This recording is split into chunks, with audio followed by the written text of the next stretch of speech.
Hello students, इस video में हम chapter 2 of maths 2 insurance and annuity के ऑब्जेक्टिव सॉल्व करने वाले हैं।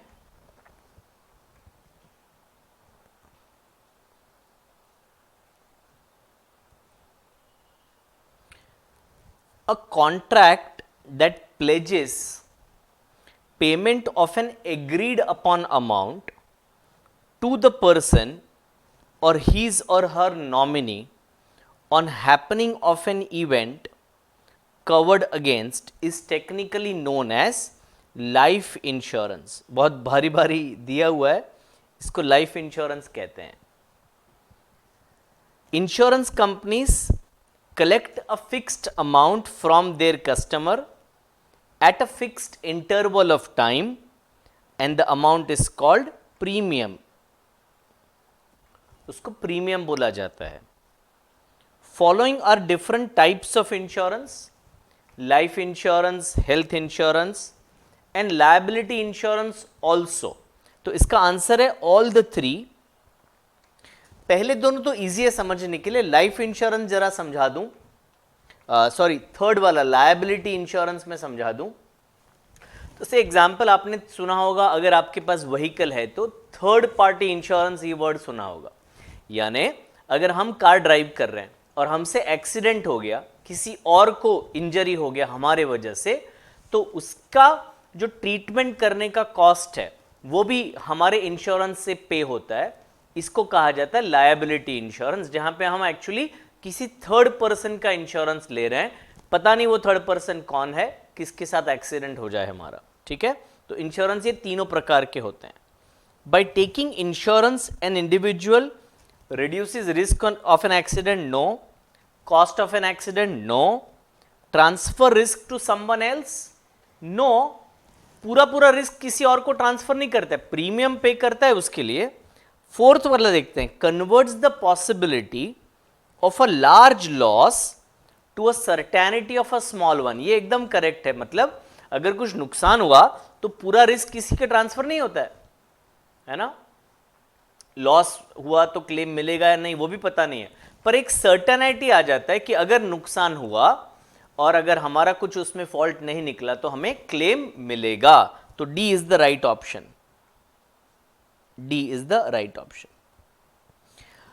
You get payment of 8,000 at the beginning of each year for 5 years at 6%. What is the value of this annuity? ये तो एक सम हो गया बेटा सॉल्व करने का। 35,720 आंसर आता है। I am not going to solve it right now, ये ऑब्जेक्टिव क्वेश्चन में नहीं आ सकता बेटा। Next, in an ordinary annuity payment और receipt occur at the end of each period. तो ऑर्डिनरी एन्युइटी में इंस्टॉलमेंट एंड में स्टार्ट होता है, ordinary is at the end, ऐसे याद रखना आप। हाँ, annuity of money due today which is equal to a series of payments in future is called present value of annuity। present value, annuity of money due today, आज बोल रहे हैं, future में जो पैसे मिलने वाले हैं उसके जगह आज ही अगर पैसे मिल जाए तो उसे क्या कहा जाता है? उसे कहा जाता है present value of annuity. Rental payment for an apartment is an example of perpetuity. मैं समझाता हूं कैसे। तो ये क्वेश्चन जो है वो किसी ओनर के एंगल से है कि मेरे पास एक अपार्टमेंट है और वो मैं रेंट पे देना चाहता हूं, तो वो जो रेंट मुझे फ्यूचर में मिलने वाला है वो इनफाइनाइट फ्यूचर तक मुझे मिल सकता है, इसीलिए उसको परपेचुइटी कहते हैं। परपेचुइटी मतलब जो परपेचुअल मिलते ही रहेगा जब तक मैं उसे रेंट पे नहीं देने का बंद नहीं कर देता हूं तब तक मिलते रहेगा। Dash is a series of payment, dash is a series of constant cash flow over a limited period of time. तो इसका आंसर है annuity is a constant cash flows over a period of time. A retirement annuity is particularly attractive to someone who has a chance of high longevity, मतलब जिसको पता है कि वो बहुत साल जीने वाला है, वो एक रिटायरमेंट एन्युइटी ले सकता है।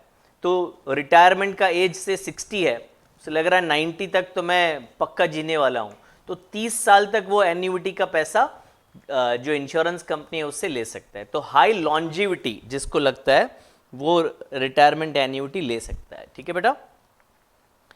N instalment of money paid for insurance is called, तो ये हम पहले ही कर चुके हैं, इसको क्या बोलते हैं बेटा? प्रीमियम बोलते हैं, premium. General insurance covers all risk except life, life insurance cover नहीं होता जनरल में। The value of insured property is called, the value of insured property is called property value,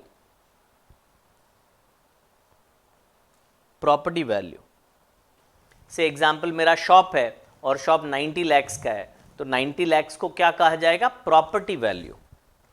the proportion of property value to insured value is called policy value. तो अभी जो example लिया था, से shop 90 lakhs का है, but I don't want to take policy of entire 90 lakhs, I want to say take a policy of 80 lakhs। तो 80 lakhs क्या कहा जाएगा बेटा? Policy value.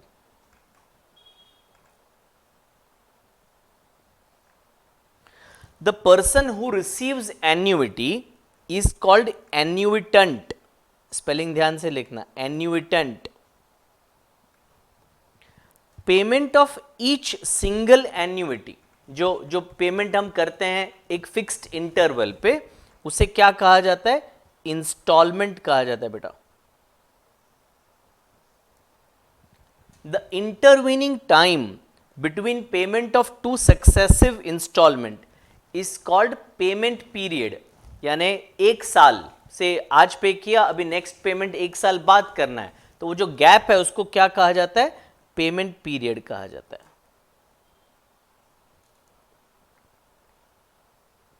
Next, an annuity where payment continues forever, जैसे वो बात कर रहे थे रिटायरमेंट वाला, तो is called perpetuity, is called perpetuity. Lifetime मिलते ही रहेगा, रेंट वाला एग्जाम्पल भी परपेचुइटी का ही था। If a payment of an annuity fall due at the beginning of every period, the series is called annuity due बोला जाता है बेटा इसको, एन्युइटी ड्यू। ठीक है, बिगिनिंग में अगर ड्यू है तो एन्युइटी ड्यू बोला जाता है, एंड में है तो एन्युइटी इमीडिएट बोला जाता है। If payment of an annuity, ये आ रहा है इधर है, if a payment of an annuity falls due at the end of every period, the series is called annuity due. तो बिगिनिंग के लिए था, इसको बोला जाता है एन्युइटी इमीडिएट। तो थोड़ा उल्टा है, समझ में नहीं आता है। एंड वाले को बोलते हैं एन्युइटी इमीडिएट और बिगिनिंग वाले को बोलते हैं एन्युइटी ड्यू। थोड़ा सा उल्टा लग रहा है मुझे भी, पर यही राइट आंसर है। Next, state whether each of the following is true और false. General insurance covers life, fire and theft. No sir, false है ये। The amount of claim can not exceed the amount of loss. Absolutely true है, claim कभी भी loss से ज्यादा नहीं हो सकता है। Accident insurance has a period of 5 years। False. Accident insurance 1 साल का हो सकता है, 2 साल का हो सकता है, डिपेंड करता है, पर 5 साल ऐसे कोई लिमिट नहीं होते बेटा। Payment premium is the amount paid to the insurance company every month. ये भी फॉल्स है, ऐसा कोई कंपलसरी नहीं है कि पेमेंट एवरी मंथ ही करना होता है, it can be annually also, 6 monthly also. Payment of every annuity is called instalment, तो ये फॉल्स है। यहां पे वो जो फिक्स्ड अमाउंट पे कर रहे हैं उसकी बात नहीं कर रहे हैं, जो एन्युइटी का जो पैसा मिलता है उसकी बात कर रहे हैं, उसको इंस्टॉलमेंट नहीं कहा जाता है। हम जो पे करते हैं उसे इंस्टॉलमेंट कहा जाता है। Annuity certain begins on a fixed date and ends when an event happens. तो ये फॉल्स है बेटा, पीछे इसके कुछ कुछ सोल्यूशंस रॉन्ग दिए हैं, so don't go by the solutions eight the and, थोड़ा आगे थियोरी भी पढ़ लेना। तो एन्युइटी सर्टेन मतलब एक फिक्स पीरियड होता है, स्टार्ट एक फिक्स टाइम पे होता है और उसके बाद वो 10 साल, 15 साल, 20 साल, कुछ एक फिक्स टर्म तक होता है, उसे एन्युइटी सर्टेन कहा जाता है। Annuity contingent begins and ends on a certain fix date, ये भी फॉल्स है। तो एन्युइटी कंटिंजेंट मतलब एक एग्जांपल लेते हैं, से मैंने एक इंश्योरेंस कंपनी से एन्युइटी खरीदा और मैंने कहा मेरे डेथ के बाद मेरे फैमिली मेंबर को आप दीजिएगा, तो ये एन्युइटी कंटिंजेंट होता है। तो उसका स्टार्टिंग डेट फिक्स नहीं होता है, कब स्टार्ट होगा, जब मैं तब से स्टार्ट होगा, है ना। तो कंटिंजेंट बोला जाता है, कुछ एक इवेंट होने के बाद एन्युइटी स्टार्ट होता है या कुछ एक इवेंट होने बाद एन्युइटी बंद हो जाता है। Present value of an annuity is the sum of the present value of all instalments, ये ट्रू है एकदम। तो जो इंस्टॉलमेंट फ्यूचर में पे करने वाले हैं उसका present value is called present value of an annuity. Ninth, the future value of an annuity is the accumulated value of all instalment, ये भी ट्रू है। यानी अगर मैं हर साल 1,000 रुपया पे करूं तो 10 साल बाद कितना पैसा मिलेगा, तो वो 10 साल बाद के जो अमाउंट है उसे कहा जाता है future value of annuity. 10th, sinking fund is set aside at the beginning of a business, ये फॉल्स है। तो सिंकिंग फंड ये ऐसा फंड होता है जिसे हर साल हम हमारे प्रॉफिट में से कुछ पैसा साइड पे रखते हैं। से कोई मशीनरी है जो 10 साल बाद स्क्रैप होने वाला है, ऑब्सोलीट होने वाला है, तो उसके बदले नया मशीनरी चाहिए हमें। एक्टिविटी में इसका एक सम भी है, तो हम अभी से कुछ पैसा साइड पे रखते हैं, वो जो पैसा हम साइड पे रखने वाले हैं उसे सिंकिंग फंड कहा जाता है। तो वो कोई साल के बिगिनिंग में नहीं होता है, वो तो हर साल के प्रॉफिट में से हम विड्रॉ करते हैं, ठीक है बेटा। एक्टिविटीज, तो पहले तो यहां पे एक प्रिंटिंग मिस्टेक है टेक्स्ट बुक में, ये 10% ऑफ प्रॉपर्टी वैल्यू नहीं है, ये 70% ऑफ प्रॉपर्टी वैल्यू है। तो प्रॉपर्टी वैल्यू है 1,00,000, policy value 70% of property value, तो ये आ गया आपका 70,000। रेट ऑफ प्रीमियम 0.4% है, तो 0.4 अपॉन 100 ऑफ व्हाट, ऑफ 70,000, तो ये आपको मिल गया 280 which is the premium. Property worth is 60,000, 60,000 का प्रॉपर्टी है, क्लेम कितना मिलेगा, loss into policy upon property. तो लॉस कितना हुआ है बेटा, 60,000 का लॉस हुआ है, 60,000 इनटू पॉलिसी वैल्यू एक्चुअली 70,000 है, मैं इधर लिखता हूं बाजू में 70,000 अपॉन प्रॉपर्टी वैल्यू 1,00,000 है, पर अभी यहां पे 7 सिर्फ दिया है, मतलब उन्होंने ये 4 0 और ये 4 0 कट कर दिए हैं, तो 7 अपॉन क्या आएगा, 7 अपॉन 10 आएगा, और इसका मतलब है क्लेम हम करेंगे 42,000 का।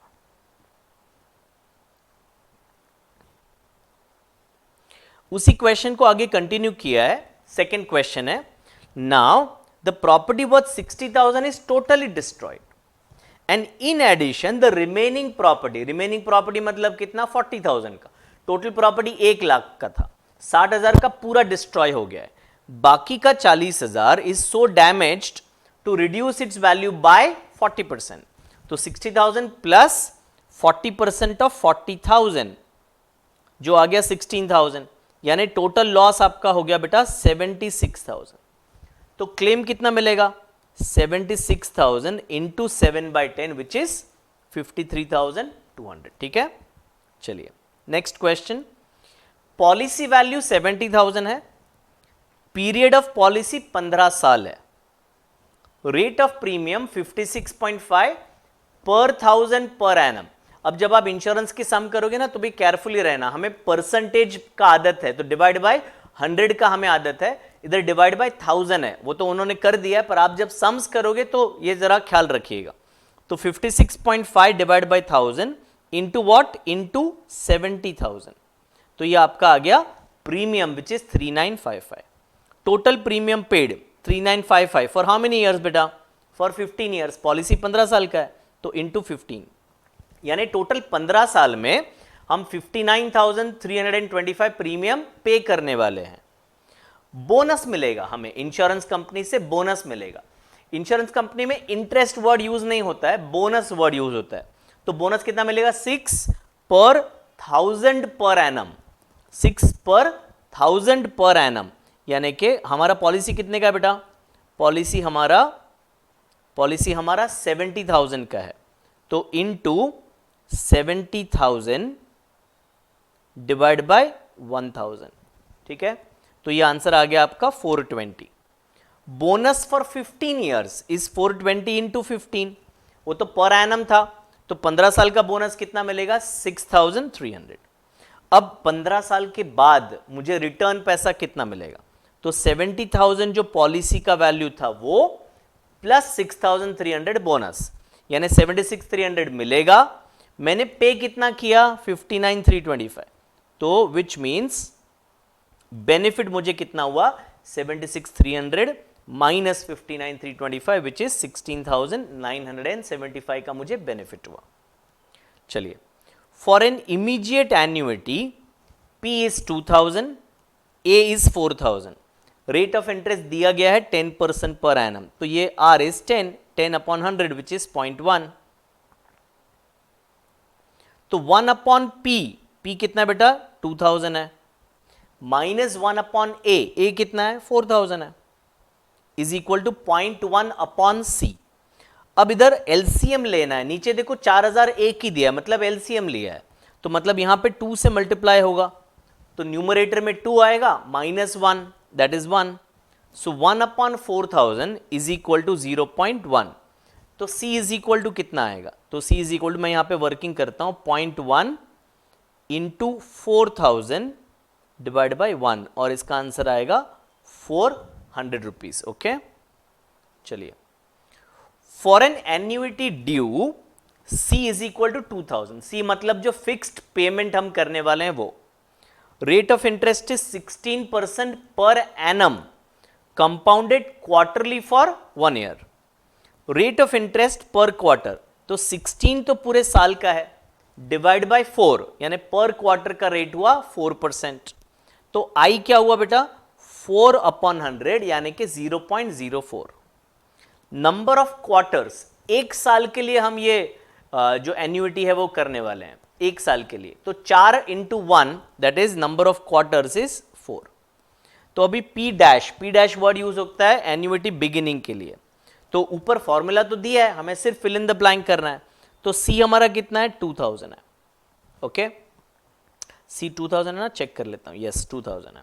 फिर 1 प्लस I कितना होगा बेटा 0.04 into bracket 1 minus 1 plus 0.04 raise to, minus तो दिया हुआ है रेस टू 4, पीरियड आएगा N।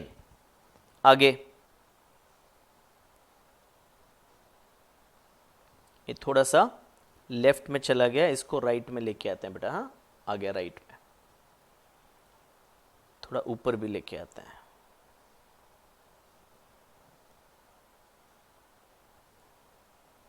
ओके, तो अभी ऊपर से देखना पड़ेगा, 2000 इंटू 1.04, 2000 इंटू 1.04 डिवाइड बाय 0.04 है ना, चेक कर लेता हूं, 2000 इंटू 1.04 डिवाइड बाय 0.04, और फिर आएगा 1 माइनस 1.04 रेस टू -4। ओके, अब ये 2000 डिवाइड बाय 0.4 ये 50,000 हो गया है, 2000 डिवाइड बाय 0.4 यानी ये दोनों चीजें कंसिडर हो गई, ये और ये, तो मल्टीप्लाई किससे करना है बेटा 1.04 से, और ये 1.04 रेस टू -4 उन्होंने दे दिया है हमें, तो 1 माइनस करना है, अगर ये मैं अगर माइनस करूं ऐसे करूंगा 1.0000 माइनस 0.8548, तो ये 52, 86, 1452 होता है बेटा, ये 0.1452, ठीक है, और इसका मल्टीप्लीकेशन आ जाएगा 7550.4। ये वो सिंकिंग फंड का जो मैं कह रहा था वो क्वेश्चन है, कि ये क्वेश्चन को थोड़ा एक्सप्लेन भी करते हैं, कि एक मशीनरी है जो अभी मैंने खरीदा है 10 लाख रुपए में, मुझे लग रहा है ये मशीनरी 12 साल जिंदा रहेगा, 12 साल के बाद मैं उसे स्क्रैप में बेचूंगा तो 50,000 रुपया मुझे मिलेगा। तो अगर मुझे सिंकिंग फंड क्रिएट करना है, अभी से हर साल मुझे क्रिएट करना है, तो मुझे कितना पैसा साइड पे रखना पड़ेगा, ताकि 12 साल के बाद मैं वो इन्वेस्टमेंट को बेच दूं, पैसा लेके आऊं और नया मशीनरी खरीद लूं। ठीक है, तो ये जो कॉन्सेप्ट है वो इधर काम आता है। तो देखते हैं कितना पैसा जमा करना पड़ेगा। रेट ऑफ इंटरेस्ट दिया है 5% per annum, so this is 5 upon 100 which is 0.05, 12 साल बाद कितना पैसा लगेगा? 10 लाख माइनस 50,000, यानी फ्यूचर वैल्यू ऑफ एन्युइटी हमें लगेगा 9,50,000। इतना पैसा हमारा जमा होना चाहिए फॉर एन इमीडिएट एन्युइटी। ए है आपका 9,50,000। सी अपॉन आई है आपका 0.05। 1.05 रेस टू कितना होगा बेटा? 12 होगा, रेस टू 12, 12 साल के लिए है, -1। So 9,50,000 is equal to C upon 0.05। ये वैल्यू उन्होंने दे दिया है, माइनस क्या? -1। तो अब C इज इक्वल टू 9,50,000, 0.05 चला जाएगा न्यूमरेटर में, तो 0.05 और डिनोमिनेटर में आ गया 0.797 विच इज 1.797 माइनस 1। तो इसका फाइनल आंसर आया 59,598। इसका मतलब क्या है बेटा? तो हर साल मुझे ये 59,598 डिपॉजिट करना पड़ेगा, तो 12 साल बाद 9.5 लाख रुपया मुझे मिल जाएगा। वो इन्वेस्टमेंट्स बेचूंगा और नया मशीनरी खरीद लूंगा। ठीक है, तो ये था हमारा solution of chapter number 2, insurance and annuity. Thank you.